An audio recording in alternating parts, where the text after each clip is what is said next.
Speeches کرتے ہیں وہ اپنے ورکرز کو اور دنیا کو اپنے خیالات بتاتے ہیں.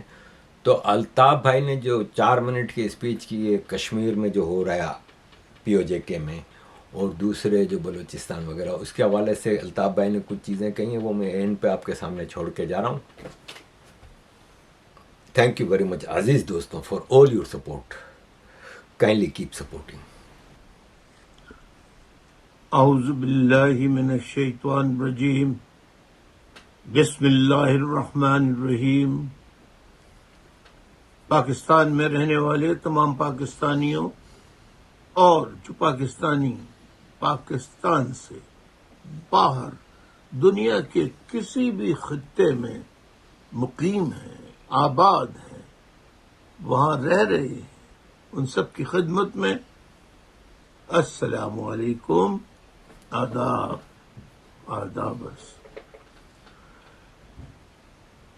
میرے پیارے پاکستانیوں، آج 15 جولائی 2026 کی تاریخ ہے. بدھ کا دن ہے. آپ کو معلوم ہے کہ آج کشمیر میں کشمیر ایکشن کمیٹی اور کشمیری عوام، ماؤں بہنوں، بزرگوں کی جانب سے اپنے مطالبات کے حق میں احتجاج کیا جا رہا ہے. دوسری طرف بلوچستان کی صورتحال وہ بھی آپ کے سامنے ہے. کچھ دنوں پہلے خزدار میں جو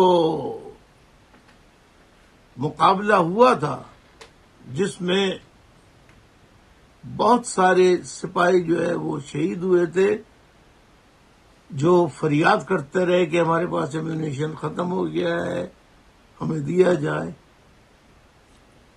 ان کے لواحقین آج تک احتجاج کر رہے ہیں. آج تک کچھ میتیں ابھی تک دفنائی نہیں گئی ہیں.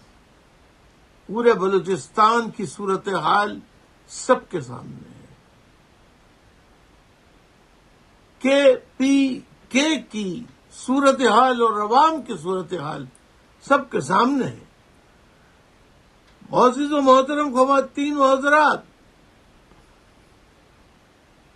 دوسری طرف انڈیا نے آپ دوزے بھیج دی ہیں.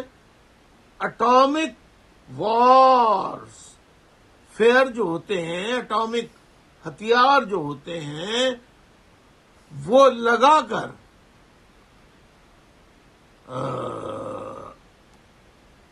4 یا 8 کچھ ایسی ہی اطلاعات ہیں، وہ